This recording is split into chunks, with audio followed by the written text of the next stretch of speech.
Hey, you, the one watching this, you probably clicked on this video because you just started to play Pillar Chase 2 on Roblox, and you want to know how to play some of the characters in this game. Well, in this video series, I will do just that. Teach you how to play these killers. But before we get into that, I just want to say that these videos will be few and far between, as I will make them when I have the respected killer gold ring. And to those who are thinking, well, you have Springtrap gold, so you can just make a how to use video after this one, right? And to those people, shut it.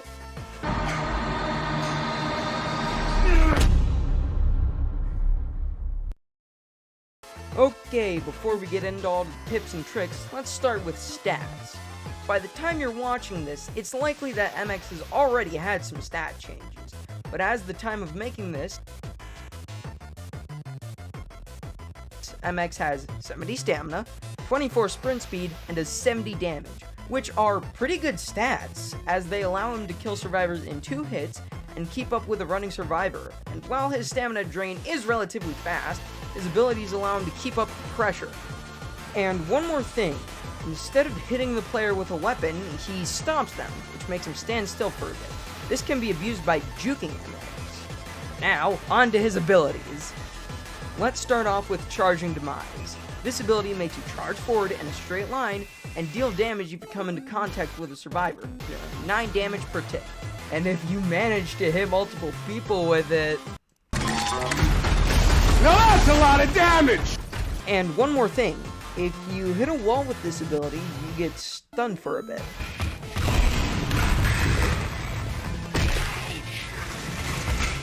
Now, on to some tips for this ability.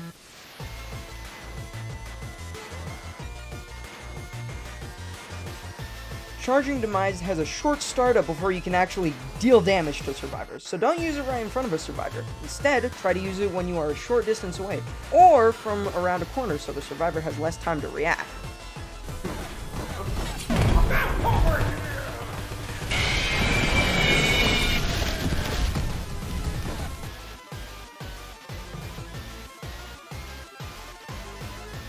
This ability can kill survivors relatively easily, whether they're at full health or low, but it can be hard to land when you're against good players, so try to use it in long, narrow hallways where the survivor has less room to try and dodge the ability, and so they can't turn corners to get away.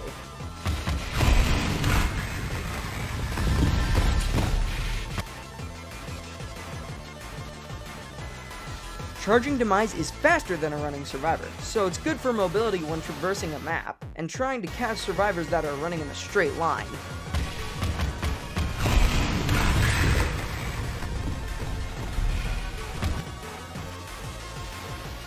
MX's second ability is Pow Hop, which makes you jump into the air and stun anyone who did not hit the quick time event when you land. This is the better ability to keep up with survivors, as you have full control of where you land, and if you land on someone, you insta-kill them, which is pretty funny. Alright, on to tips.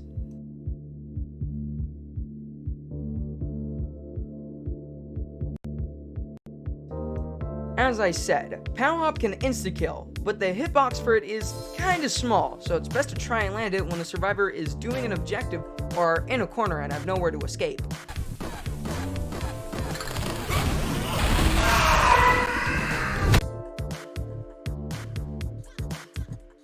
If you stun someone with this ability and they're a short distance away, it's actually better to use Charging Demise afterwards so you can get some XP and damage.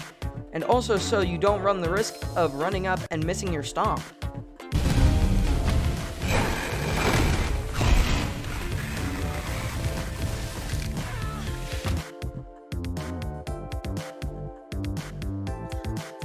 Pow Hop plays a voice line when you use it, so it's best to use it a bit away from the survivor to catch them off guard, so they are more likely to fail the quick time event.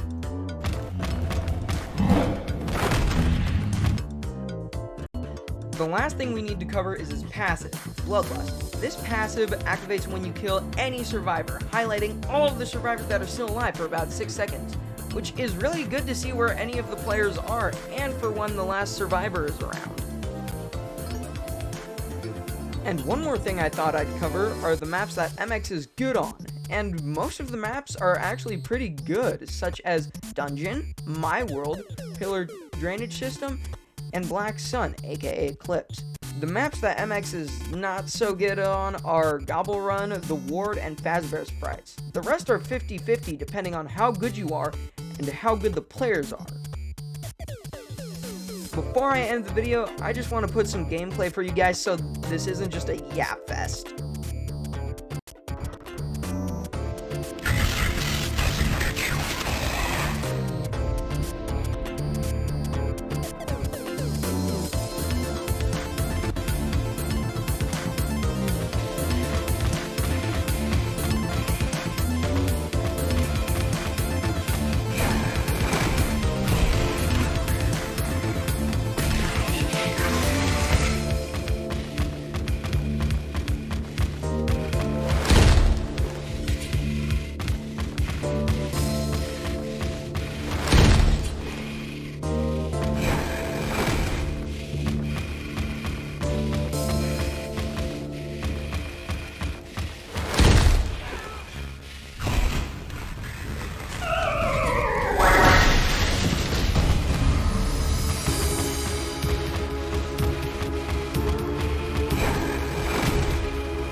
thank you guys so much for watching this, and I hope you enjoyed it. Till next time!